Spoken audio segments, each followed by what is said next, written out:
Just like what I said, yung ating pong topic tonight is leading in the multi-generational workplace. So, pag-uusapan po natin yung mga key differences in managing Gen X, Gen Y, and Gen Zs. Ayan. At kung kayo po ay supervisor or manager, I'm sure makaka-relate kayo sa topic natin ngayon.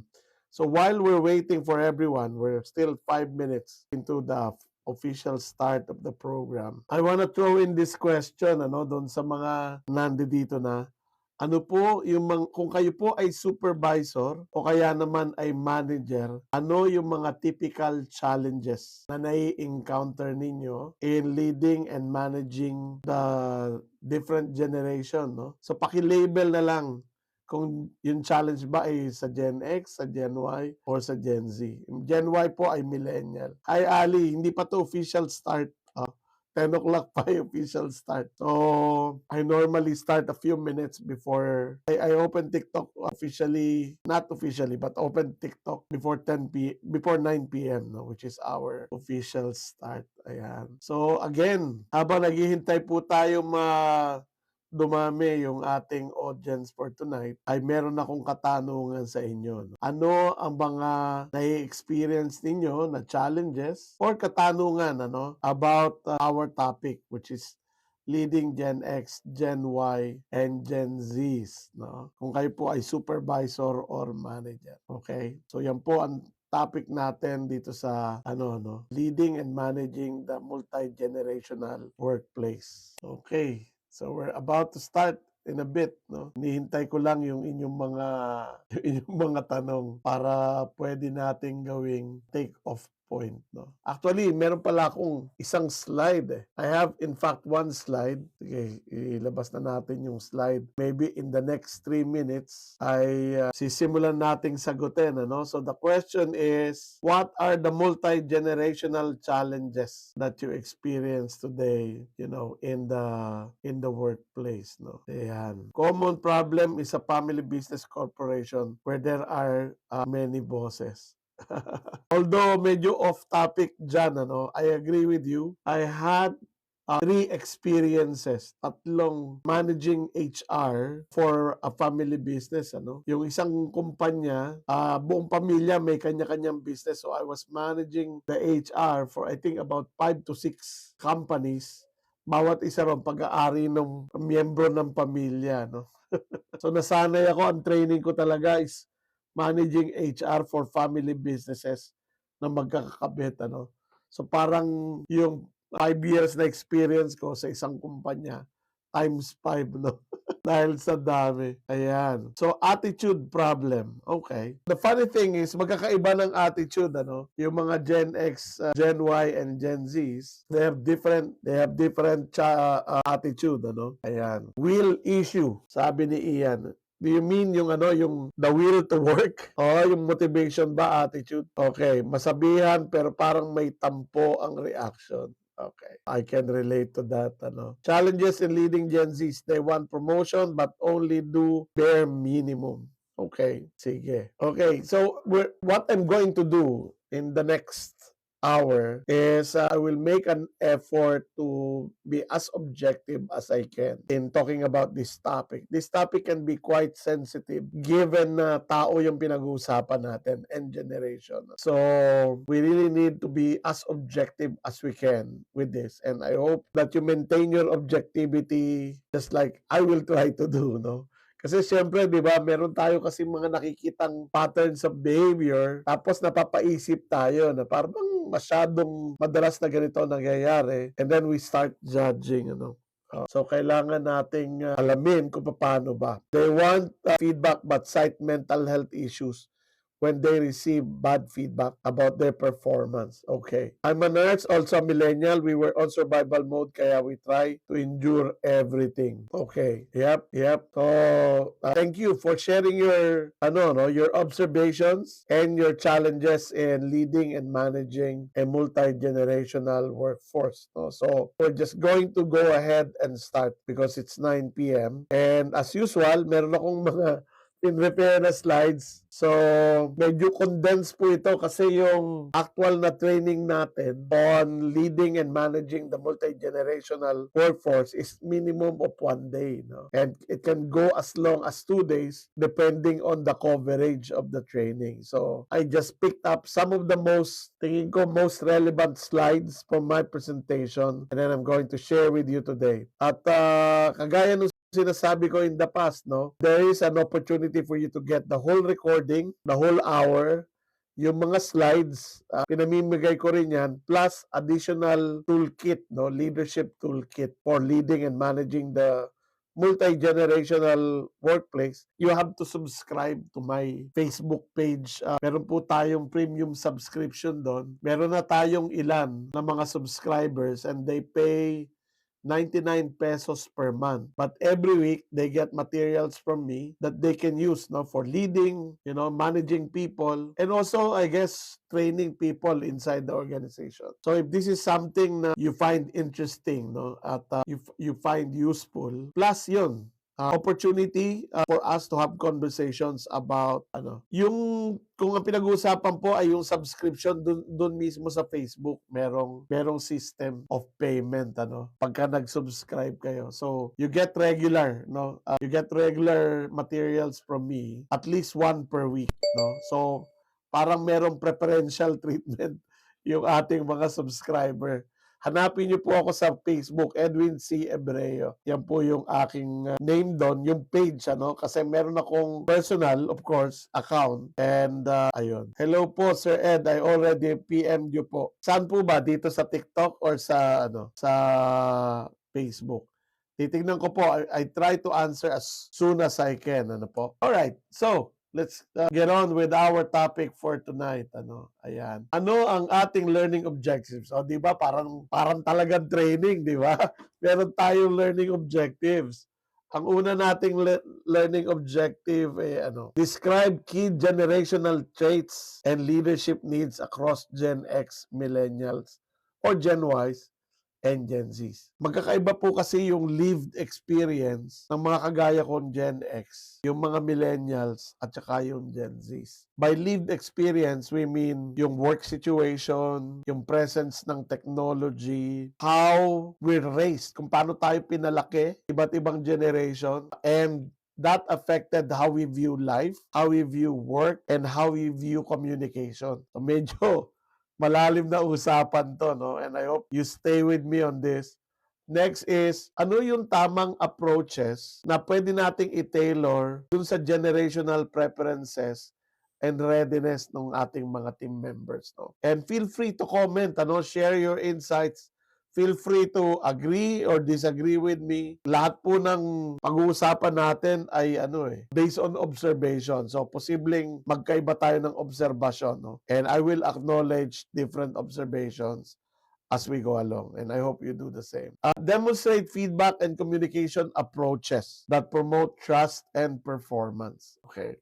So ano bang nakita ko kanina, sinabi ni Ali,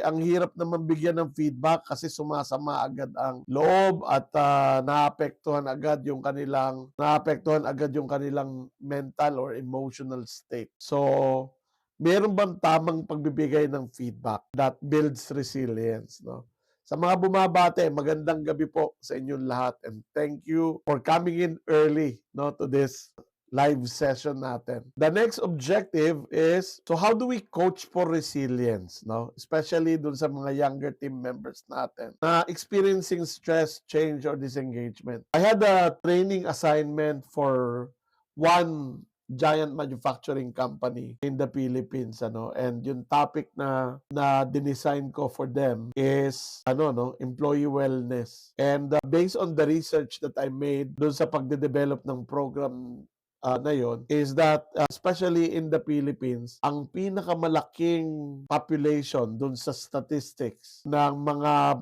stressed out at burned out ay yung younger generation. Sila yung madalas nagiging biktima ng stress and burnout, yung inability to cope with the challenges of the work, no? And we'd like to talk a little bit about that. We can probably formulate some hypotheses or theory about why these situations are happening and try to answer together yung mga challenges. And then finally, develop a personal leadership strategy to apply in your own multi-generational team. Ngayon, yung part na yon, that's up to you, no? And hopefully, itong session natin ngayong gabi ay makatulong sa in ating effort, no, to be effective leaders and managers to our people regardless of their generation. All right. So, before I continue, I think it's important to start with this, ano. This is an old parang wala na pong boomer sa workplace except yung mga direktor, ano, or may-ari ng kumpanya. Mostly mga Gen X, Gen Y, and Gen Zs na, di ba? Alright. So, yeah, CEO, possible. Mga young boomers. Okay. So, again, let me just explain this. I don't agree na i-categorize at ikahon ang mga tao. But I think we cannot ignore the fact that there are some similarities, no? So importante na this is an old quote that I always keep in mind to keep me grounded, no, when I'm dealing with people. Ano sabi nitong quote na to? All people are alike. Lahat ng tao ay pare-pareho. Actually, yung original quote nito ay all men are alike, no? Some people are alike, okay? So ito na yung mga yung mga population groupings, no? Some people are alike, so you can look at age, race, gender, economic situation. So some people are alike. But it's also very important to keep this in mind. No two persons are alike. So my advice to all leaders is to look at the person you're leading as a unique individual who may share some similar traits with other people, but this person that you're dealing with is unique. Na maaaring merong mga nangyayaring trend. Number one tip ko pa rin in dealing with people is know the individual. Kilalanin ang miyembro ng iyon. Ano po? So with that in mind, kasi malamang, hindi malamang, sigurado, ngayong gabi, ang usapan natin is some people are alike. Doon tayo pupunta, no? So some people are alike. So I want you to take this with a grain of salt, no? To recognize that some of this may be true for some people but not for all people. Alright, so tapos na yung aking disclaimer. Pupunta na tayo sa talagang topic natin talaga. No? Ano to? Determine the bird style of an individual. Okay. Hindi po familiar do sa term na bird style. Know them at a deeper level and be more intentional in knowing the people around you. Thank you, Jelly. I totally agree with that. Na kilalanin mong mabuti yung tao. No? Oo. So, situation 2, people in the workplace. 1 is leading and tinuturuan yung 2, but yung 2 ang kinuha as TL. Uy, meron tayong case study rito. Later po, sagutin natin yan. Tapusin ko lang tong aking presentation and then I'll try to answer all questions that I can possibly answer. Okay, so kilalanin muna natin. So, nandun tayo sa some people are alike. So, this time, the people group that we're going to talk about are divided into generations. So, you have the Gen X, people like me, na nagsimulang magtrabaho. Ako personally, although syempre there are older Gen Xs than me. Ako nandun sa may bandang gitna. But I started work in the 90s, 1991 to be exact, sa 7-Eleven as a store clerk. Okay. So ano ang condition ng employment? Kasi kung mag-a-apple to apple comparison tayo, ang pinakamatandang Gen Z ay 29 years old. Maybe going 30 this year, no? So karamihan sa kanila ay nagsisimula pa lang ng kanilang career. Some of them are not even yet, haven't even completed their college education yet. So karamihan ng mga Gen Zs natin ay bata. So kung ikukumpara natin, yung Gen X, nung kami ay bata pa, anong dinatnan naming organization, hierarchical, no? Igalang ang nakatatanda, igalang ang nasa otoridad. Yung tiis culture, yung tipong pag umuwi ka ng on time, pagagalitan ka ng boss mo o titingnan ng masama dahil ang iyong commitment at loyalty to the company ay mine-measure ng haba ng oras na pinagtrabaho mo nang hindi nag-file ng overtime, no? Direct yet differential communicators. Deference meaning nire-recognize natin yung authority, yung mga sirs at ma'ams. Medyo nabawasan yung sir at ma'am sa mga millennials because of the BPO and shared services companies. Pero during my time, that was very prevalent. Ano? So, often expect loyalty, quiet compliance, yung mga terms noon na obey first before you complain. Di ba? Obey first before you complain. Yung salita, papunta ka pa lang, pabalik na ako. Ayan. At kapag ka medyo nagsalita ka, aba, marunong ka na, bata. No? So, yan. Top-down decision making. That's the background of Gen X. In terms of employment, the Gen X normally stay in a company for a long time and ini-endure at nakakasanayan na lang yung difficulty of dealing with the boss. Bakit? Mahirap maghanap ng trabaho. Para mag-apply ka ng trabaho, no, bibili ka ng Sunday Bulletin, ng Manila Bulletin, at magugupit ka ng mga clippings ng mga ad, magpapadala ka through snail mail. Kung hindi mo kung kung mas matanda ka pa sa akin, ibig sabihin hindi mo inabutan yung ini-email, no?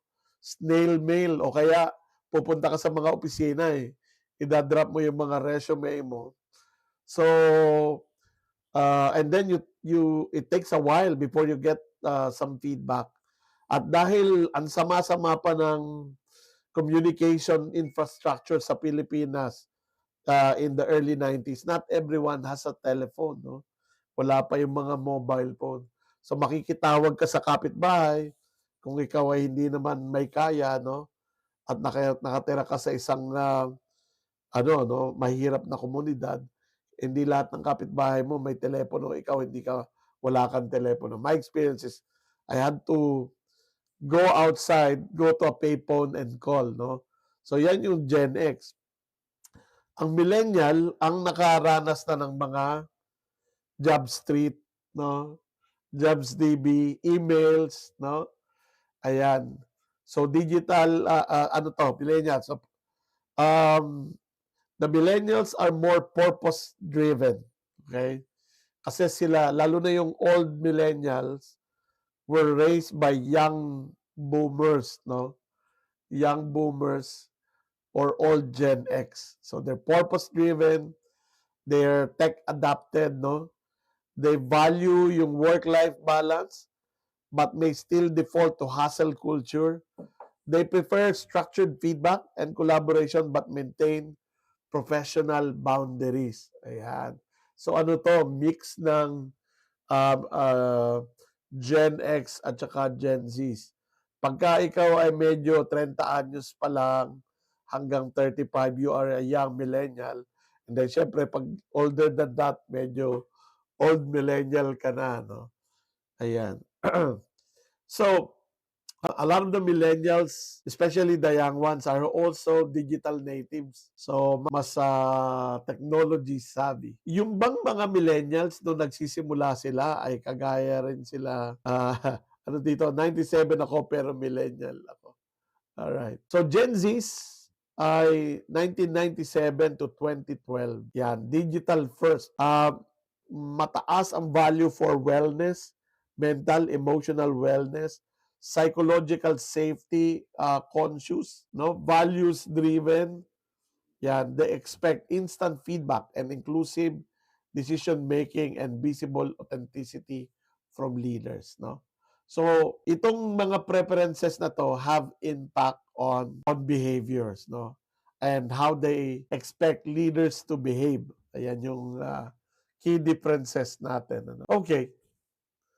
So, saan nagkakaroon ng typical friction points? Saan nagkakaroon ng tension kung ikaw ay Gen X na manager, millennial na manager, or Gen Z na manager? Marami na po akong, in my training, nakaka-encounter na po ako ng mga Gen Z na supervisors and managers. No? So, unti-unti, umaakyat na rin sila sa organizational structure. Nagkakaroon na rin ng malalaking responsibilidad. So my prediction is in 5 years, we can see Gen Zs who are maturing. No? Kasi ang akin po kasing teorya dun sa mga pain points na na-experience ng marami sa Gen Zs is because they're still in the process of maturing. Kumbaga, I remember nung ako ay nasa edad 20, 21, ganyan. I'm quite average, in behavior with other fellow Gen X, young Gen X. At marami rin kaming mga pasaway na behavior, no? Yung petics at saka magulang ay hindi ngayon na-imbento eh. Na-imbento yan nung bata pa ako eh. Yung quiet quitting, ang tawag sa amin noon ay petics, no? So, which is basically pabaya sa trabaho. Okay, so ano yung mga common interaction friction? Hierarchy versus egalitarian. So mga Gen X, na kagaya ko, karamihan ng mga managers, I believe in command and control leadership. In fact, yung mga training, yung mga early training on leadership and management, focus mostly on management and control and less on leadership. Whereas the Gen Zs prefer a more open dialogue. Open yet respectful dialogue. I'll get into the details of that as we go along. The next common interaction friction, no? Formality versus authenticity. So older generations value decorum, okay? Younger staff preferred relaxed but sincere interactions. So yan, na-experience ko pa rin to and sometimes I still get frustrated, no? Bakit? I prefer communication via email, di ba? Email, tapos yung mga bagay na papag-usapan during meetings, okay? Sa mga Gen Zs, they like chat lang. Hindi formal lang conversation. May mga emoticons. May mga K, K, noted that can be a source of clash. Feedback timing. So, millennials like to provide structured feedback in cycles, no? So, either check-ins or touchpoint meetings at saka performance appraisal. Ang mga Gen Zs, they expect immediate bite-sized recognition. O bakit wala dito ang Gen X? Karamihan sa mga Gen X, hindi mahilig sa feedback. Nung ako ay bata pa, naalala ko yung nakakatakot pag pinatawag ka ng boss mo. Remember, formal, di ba? So, pag hindi ka pinapatawag ng boss, that's a good sign, ano? So, ang mga talagang may pangangailangan sa feedback ay yung millennials at Gen Zs. The Gen X need it, but they're kind of maybe traumatized by the feedback that we receive during our time, no? Dahil yung mga boss namin nun, walang masyadong filter sa magbibigay ng feedback or criticism. Now, the millennials are more emotionally intelligent when they're giving feedback. Hopefully, no? But let's see. Okay. How to convince Gen X to promote feedback? That's a good question. And one of the things that I try to do as well in my training to show Gen X managers the importance of giving feedback. Masyado kasing results-oriented ang mga Gen X. They only recognize you when you deliver results, not for the effort, no? Okay. Older millennials din, they don't want to hear feedback. O, yun daw. So, ayan. Alright.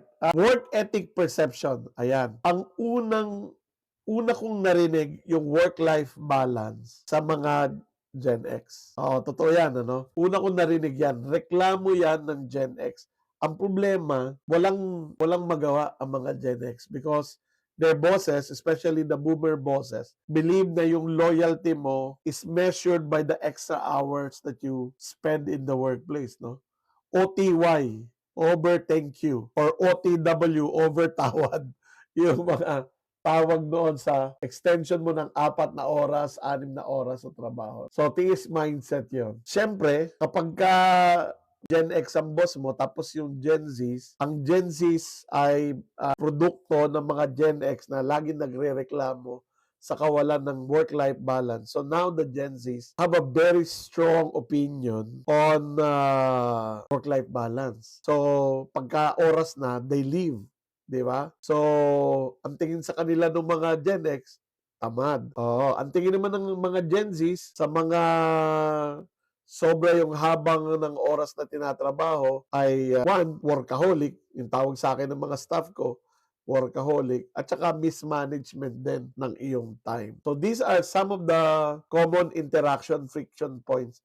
Idagdag nyo po dito sa usapan na to. Tingnan ko kung may isa pa. May isa pa. Okay, mamaya yun. Idagdag pa natin dito na merong cultural divide dahil kung traditional yung iyong Gen X boss, medyo mahirap magbigay ng feedback doon sa Gen X boss because they get offended kung pakiramdam nila, pinagsasabihan sila ng mas bata sa kanila. Ayan. Tagapagmana daw ng kumpanya. Ayun. As long as you're done with your deliverables, then leaving on time is not being tamad, efficient ka. I hear you, Jelly Ace. So, that's the that's the mindset now. And I agree with that mindset. In fact, I encourage my team members to go home on time, right? And to finish their work within that amount of time. Kasi naaalala ko yung reklamo ko when I was younger. Kaya lang, personally, hirap na akong mag-adjust doon sa dapat ganito lang. Ito na talaga yung aking nakasanayan. But I do not demand it from my people. No? We have a situation which one of our leaders doesn't accommodate tasks beyond working hours. Okay. Actually, meron nang sa Australia nga may batas na hindi mo pwedeng tawagan or kausapin yung staff mo after working hours.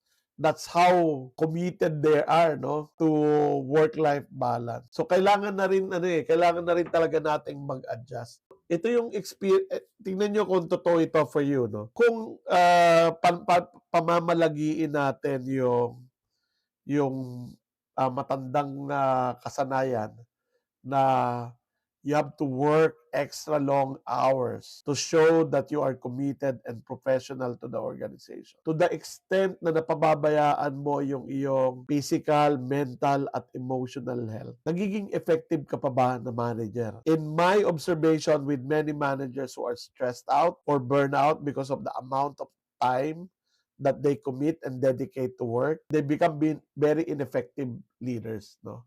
So it's really time to review i-review itong practice na ito. This is the reason why yung more advanced cultures like Australia, in Europe, ang Japan, ni-recognize na ng Japan na they're working themselves to death, so they're already starting to put limits to the amount of work or amount of hours spent at work. Yeah, I think it's something na tayo mga Pilipino should also start thinking about. So yan yung mga friction points. So let me continue. So how do we deal with it? Ito yung mga local research na nahanap ko in one of my training design assignments. No? Sa Philippine Society for Talent Development, an association I'm a member of, we do yung tinatawag nating SOTI or State of the Industry Report. One of the things that came out there is this, no? Filipino Gen Z employees expect frequent, emotionally intelligent feedback and inclusive leadership, while Gen X employees value autonomy, okay? Matanda na ako, alam ko na yung ginagawa ko, respect for tenure, and minimal micromanagement. Does that make sense? So yan yung nakita namin. Sa AIM, in their policy center study, found that the Philippine workplaces power distance, ito yung power distance index, and hierarchical culture magnify generational gaps. Younger employees hesitate to speak up in front of senior leaders, limiting collaboration. And it's also putting a pressure in the minds of the younger generation.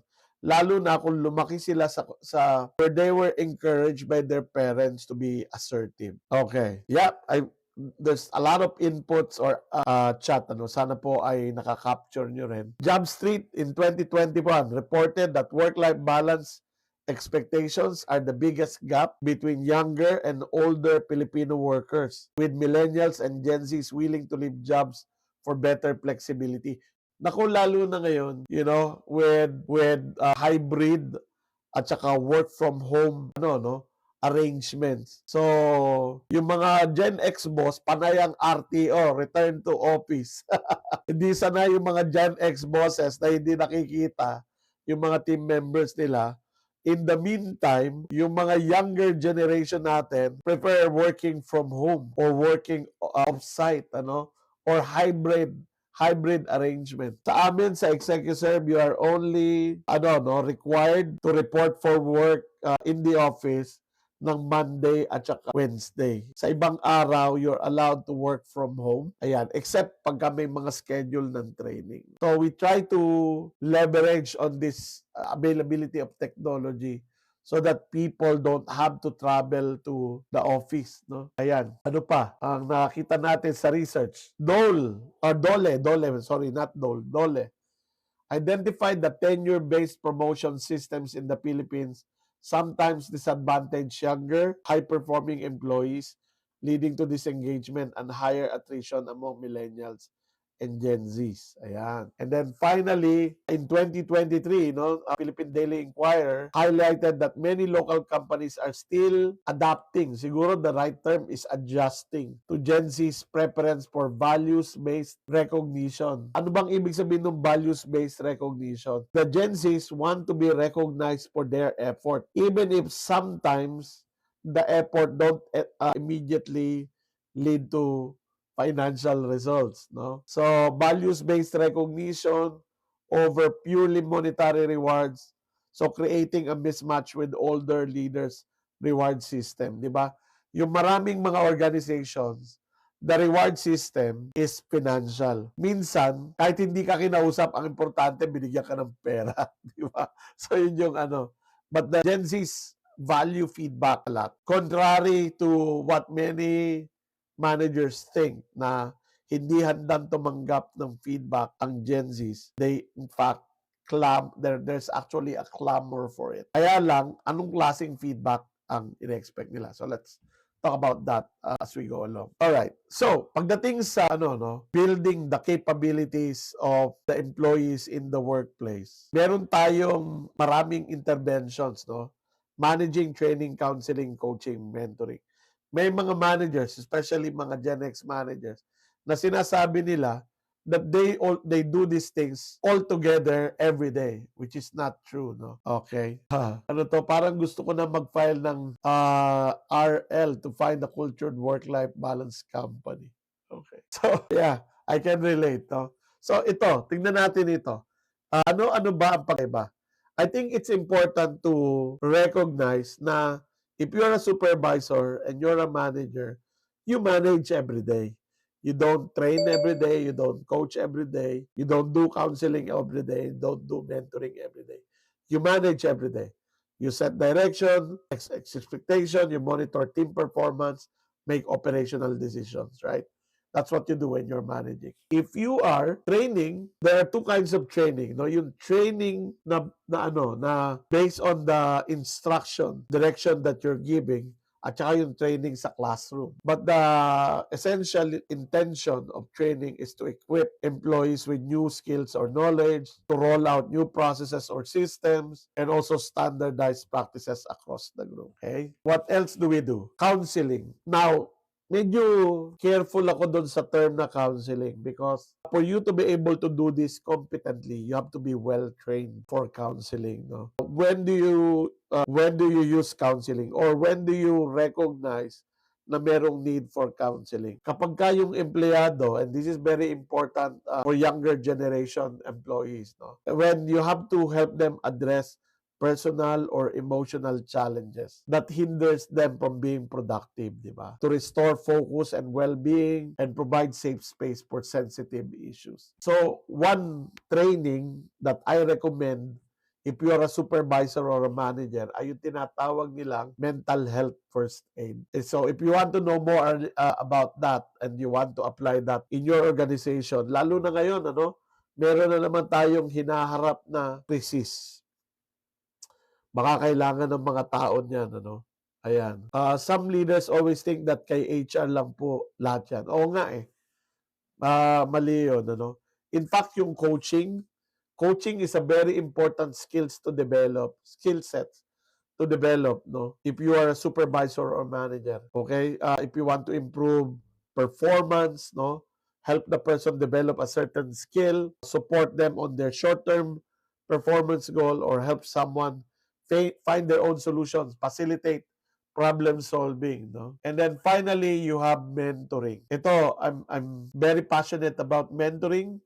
Kung kayo po ay sumusunod sa akin sa Facebook, I just started a new community on Facebook called the Filipino Mentoring Network because I think this is a very powerful means of developing long-term potential and career path. I think this is a perfect intervention for Gen Zs and millennials. No? I mean, millennials being mentors and Gen Zs being mentees. To guide people through career transitions, whether that's promotion or reassignment, no? Building networks and professional identity. Ayan. So, salamat po sa mga bumabati sa akin tonight. So, yun po yung mga different interventions na available to us that we should calibrate depending on who we're dealing with, no? Gen X, Gen Y, or Gen Z. Commercial po, hindi kita. Ililipat ko lang ito. Ayan. Commercial po. Meron po akong webinar on March 30. Ayan. The Online Bossing Challenge. Ayan nila. Nago ko muna yung mukha ko. Ayan po. That's going to be on March 30. And if you are interested in joining me, ito po yung QR code for that. And ano po ang requirement para maka-attend ka ng libre?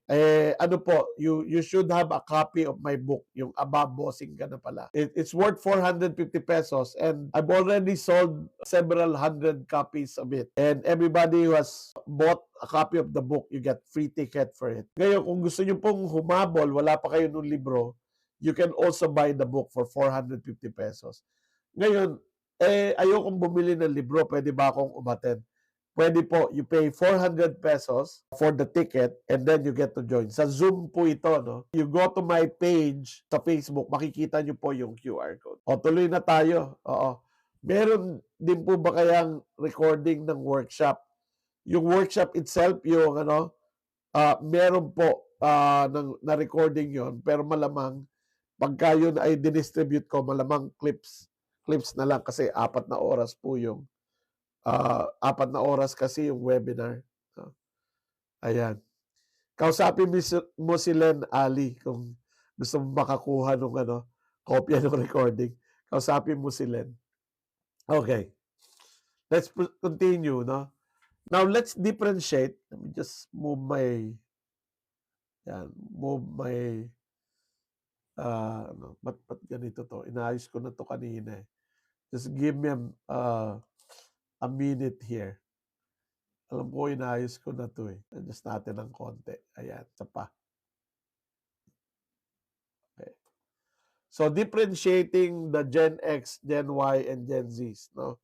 So, actually, napag-usapan na natin to kanina. Let's zoom in on each of them. Let's start with, how do we lead them? So, Gen X, Gen Y, and Gen Zs. Let's start with the Gen X. No? So, ano ba yung nagbi-build ng trust ng isang Gen X employee? No? So, imagine niyo po, pagka sa panahong ito, yung iyong Gen X employee ay rank and file pa rin or individual contributor pa rin, medyo pwede nating sabihin, I apologize in advance for saying this. Magpapakatotoo lang po ako. Kapag ka ikaw ay nasa ganitong edad na at rank and file ka pa rin, marami ng mga opportunities na lumampas. So medyo meron ng for some of them, lalo na yung nakikita nila na lalampasan sila ng iba, meron ng konting bitterness, And yung iba naman na walang ganong klaseng expectation, of course still continue to expect that they'll be respected, no? So ano yung pwede mong gawin if you are a manager, a younger manager of a Gen X employee? Okay? You need to maintain consistency. Kasi ang mga Gen X, ang kanilang pagkilala sa isang manager ay leader is based on their not just their leadership competence but also their technical competence. No? In short, alam mo kung anong sinasabi mo. It's important to respect the experience of a Gen X team member, no? Giving them enough autonomy within the bounds, of course, of their decision-making authority. Importante yung clarity of expectations and professionalism. Avoid micromanagement. No? They hate it. If they feel na yung kanilang experience at tenure ay nadidisregard, they get offended. Ayaw nila ng overly emotional or informal communication. Ayan. And then, of course, ito, madalas ko marinig to, hindi man lang kami tinanong, hindi man lang kami kinonsulta. Okay? Kapag ka ang Gen X, hindi mo kinonsulta, they will predict your failure. Tamo, papalpak yan. Usually na maririnig natin. No? So, yan. Next is, let's talk about the, ba't bumalik? Sorry. Gen Y, millennials. Ayan. Millennials. So, what breaks their trust? And top-down or authoritarian management. Okay? Ang ayaw din nila ng broken promises or inconsistent communication. Magaling mag-quote ang mga millennials. Di ba sabi mo? Ayan. Ignored development needs. If we're just going to realize that karamihan ng mga millennials natin ngayon ay nasa supervisory and managerial positions. They're in the thick of their career progression. So ayaw nila na nai-ignore yung kanilang need for development. No? Ayaw ng overly formal or impersonal interactions. So what builds their trust? Transparency, honest communication. Okay, collaborative leadership. Ibig sabihin, their boss, their managers, ask, consult them. No? Regular feedback and recognition is very important to them. And giving them support for personal growth and work-life balance. Ayan. Mukhang magpa-part 2 po tayo dahil kalahati pa lang nung slides ko yung aking na-share. So magpa-part 2 tayo siguro next week. No? What breaks trust pagdating sa Gen Zs? Okay? Karamihan ng mga Gen Zs natin ngayon ay bata pa. No? So they really value structure, no, clear instruction. Okay? Pagka hindi yun clear, they lose their confidence, no? They get stressed out. What breaks their trust? Lack of feedback or recognition. So, yung pong mga team members natin na Gen Zs ay sanay sa instant feedback. They don't wait for performance appraisal. May pinagawa ka, bigyan mo na agad ng feedback. I'll talk a little bit later about how to give the feedback. Authenticity is the buzzwords with Gen Zs. They want leaders who are authentic, vulnerable, and willing to recognize their own failure. No? So, what builds trust? Psychological safety and empathy. Okay? Sobrang importante yan. Yung mental health law was created just recently, di ba? In a Gen X perspective, recent yun. No? They like real-time, specific feedback, at kagaya ng sabi ko, authentic and inclusive leadership. Inclusive. And that their supervisors, their managers are able to provide mental health and wellness support. And kagaya ng sabi ko kanina, very important sa kanila yung work-life balance. They learned from their parents that it's not good to waste away your life doing nothing but work. No? So they try to put a clear boundary between life and work. No? So yan. So when you recognize them, how do you recognize them? Okay, let's take a look. Ang Gen X, they prepare private and results-based. Ayaw ng mga Gen X ng mga recognition na hindi maiko-connect sa result kasi para sa kanila, effort lang yun. No?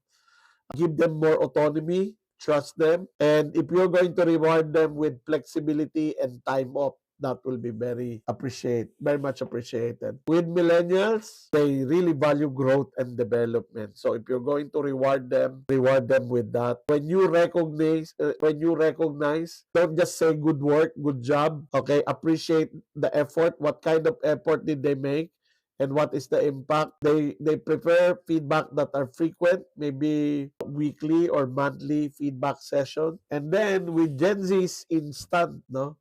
Frequent and immediate feedback. May pinagawa ka ngayon, bigyan mo agad ng feedback. Kung tama ang ginawa niya, i-recognize mo. Pag may mali, point out the mistake and show them how to do it correctly. They like peer-to-peer recognition.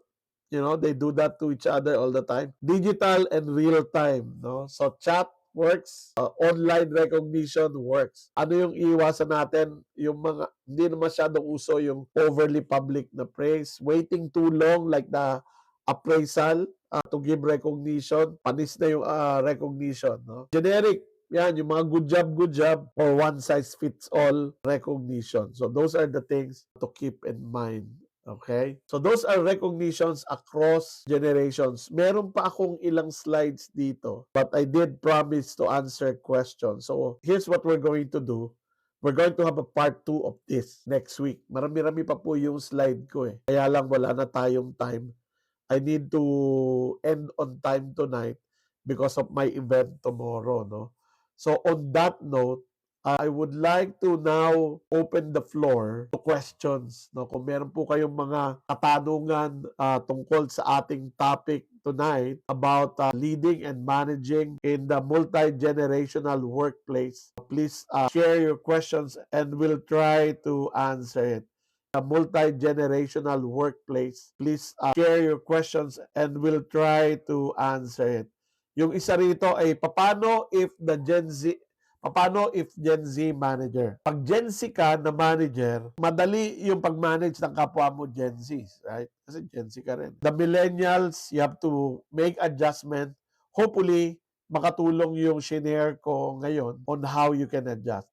With Gen X, take on a more consultative approach with your Gen X team members. Kung Gen Z ka na manager, even if you're a millennial manager, instead of ordering them around and micromanaging them, take a consultative approach, no? Ask them how they want to accomplish a particular objective, no? So focus on that. Ito yung goal, ito yung kailangan kong magawa, ito yung kailangan kong matapos.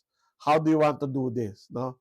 So give them the opportunity to formulate solutions to their problems or performance challenges. Ano pa po ang mga tanong natin, no? Na-appreciate ko po yung mga mga comments sa ating chat. I agree with a lot of them, no? Okay. Hi Sir Ed, is this applicable only to the Philippine setup or can see in any workplace? Kagaya nung sabi ko sa umpisa nitong session natin, all people are alike, some people are alike, no two persons are alike. So, pag pumunta po kayo sa ibang bansa, you will see that some of this may be applicable in certain population. No? Pero, again, babalik ako dun sa sinabi ko kanina nung nagsimula tayo. As we see this trend, use it as a reference. Don't make it a Bible truth. Ibig ko ba sabihin kilalanin ninyo yung mga tao na nagre-report sa inyo and see how some of this might be true. Kung totoo yung mga nasabi ko sa inyo sa kanilang sitwasyon,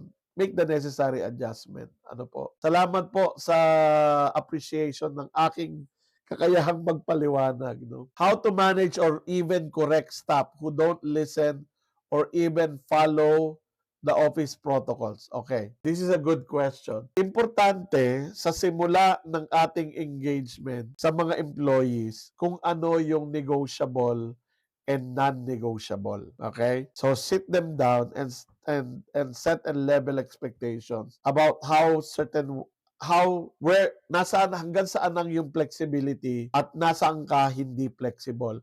Kasi ganito yan, if you tolerate or you allow employees to not listen to lawful instructions or do not follow office protocols, if you let them get away with it, no, na nagtatampo ka lang o naiinis ka lang but you're not doing anything about it, you will be seen as an ineffective leader. Kaya importante na warningan na natin sila. No? Sasabihin natin, okay, for example, kung ako yon, I would say that I'm quite open-minded as a leader. We can have arguments about how to do work and your job will not be in danger. No? Hindi ka magdidelikado just by disagreeing with me. Pero, pag merong kailangan gawin and it's time sensitive, it's critical to performance, and you don't do it, I will see that as a negligence or insubordination. And I will act accordingly. And then act accordingly. Kasi kapag ka nakikita nila they can get away with it, wala. Yung effectiveness mo will plummet. Sisira ka sa trabaho. Paano ko po tutulungan ang ka-team ko na underperforming? I'm not his manager. Be a coach, be a mentor. If the person is willing to be coached or mentor, kausapin mo, tanungin mo siya kung gusto niya matulungan. Kasi matutulungan mo lang 'yun pag gusto niya. Pag hindi niya gusto, paano mo tutulungan? Diba? So, yan. Okay. Dealing with complex workplace, foreign and local, and really finding difficulties with foreign Gen X. Yeah, true, no? Kanina po, excuse me. Okay. Alright, sorry about that. Oo nga, so dalawang klase ng cultural divide yun, ano? Yung generational at saka yung kanilang nationality or country of origin culture, no? Kaya importante rin yung culture sensitivity both for the Filipino managers and then yung mga foreigners na nagpupunta dito sa Pilipinas na hindi alam mag-adjust sa ating sitwasyon. Pasensya na po ako at ako'y ina-allergy. Alright, let's continue. How do we increase work retention of Gen Zs in a company retail setup? Okay. Marami kasing kondisyones ang mga Gen Zs. Number one of it is that they're treated well. No? They're treated with respect, with dignity, recognizing their views, their values, plus opportunity for growth. Karamihan ng mga Gen Zs, walang klarong goal. Hindi ko po nilalahat. Marami akong nakikita ng mga Gen Zs, walang klarong career goal. Okay? Hindi kasi kagaya ng mga older generation na bata pa lang, tinatanong na ng magulang kung anong gusto nilang maging paglaki nila. So with the Gen Zs, hindi ganon. Pero they're sensitive to opportunities for growth. So ibig sabihin, pagka nagsisimula pa lang sila sa trabaho at naramdaman na nila na wala akong patutunguhan dito sa kumpanya na to, yung mga achievement-oriented mo na mga empleyado will leave. Okay? Isa pa, pay. Okay? Sa mga Gen Zs, marami sa mga Gen Zs hindi naniniwala sa loyalty. Ang kanilang loyalty is to their future, no?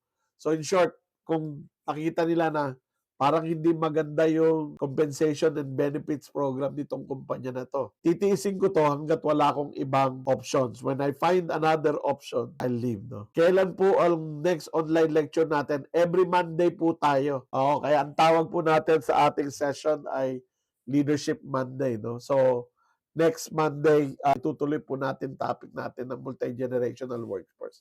I realize na parami yung hinanda kong slide for tonight. How do you handle overly sensitive Gen Zs without harming their psychological safety? Nako, sasagutin ko po yan sa Monday. Stay tuned po at yan po yung magiging topic natin.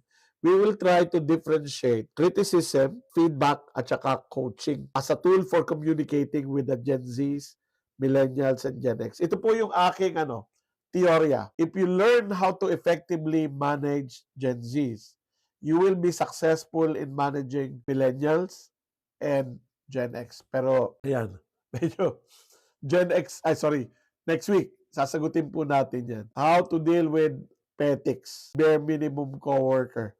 Yan, itutuloy po natin yan next week. As a TL, how to lead a team that are performers or technically competitive than the team leader. Okay?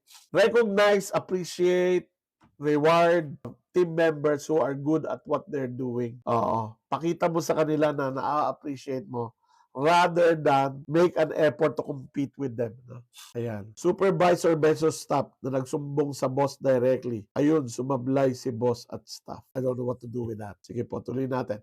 Ganun talaga kapag pabata ng pabataan generation, the lesser tenure sa company at frequency ng job hopping. Opo, marami akong mga nai-interview at 25 years old pa lang, nakatatlo, nakaapat na kumpanya na. No? So, iba na talaga yung iba na talaga yung setting ngayon, and we need to recognize that the reason for why yung mga Gen Zs natin ay madalas mag-job hop is because they're looking for a company where they can stay. In my company, I'm able to retain Gen Zs. Marami-rami yung Gen Z sa aking kumpanya. Halos majority ng aking staff ay Gen Zs. And I'm able to retain them. Hopefully, wala muna mag-resign this year. They're continuing to grow in the company. And next week, siguro, pag-usapan natin kung paano ko sila nare-retain and keep them performing well. Okay? Totoo itong it's like they don't know sarcasm anymore. May mga joke ako na siniseryoso ng mga staff ko. Sabi ko, joke yun. No? So, ayan. What time, sir? Every Monday, 9 to 10 p.m. po. So, we're about to close shop tonight. Be empathetic with that. You'll understand where they're coming from regardless of the generation. Totally agree. Jelly Ace. I completely agree with what you said. Okay, so just as a preview, ito po yung mga pag-uusapan natin next week. Feedback, psychological safety, differentiating criticism, feedback, and coaching. At pag-usapan po natin yung difference. Okay, yan po yung pag-uusapan natin next week. How to give constructive feedback at some tips on feedback. Sabi ko sa inyo, marami pa eh. At promoting resilience. Okay? Yan po yung pag-uusapan natin next week. But let's call it a night dahil may maaga po akong session bukas. Thank you so much everyone for joining me. Huwag po kayong magsasawa sa susunod na linggo uli. Sa susunod na Lunes uli. Monday 9 to 10 p.m. So that's it for tonight. Maraming salamat. Magandang gabi po sa inyong lahat and see you again soon. At bisitahin nyo rin po ako sa Facebook at let's start a community of learning through my Facebook page. Maraming salamat po. Good night everyone. Bye-bye!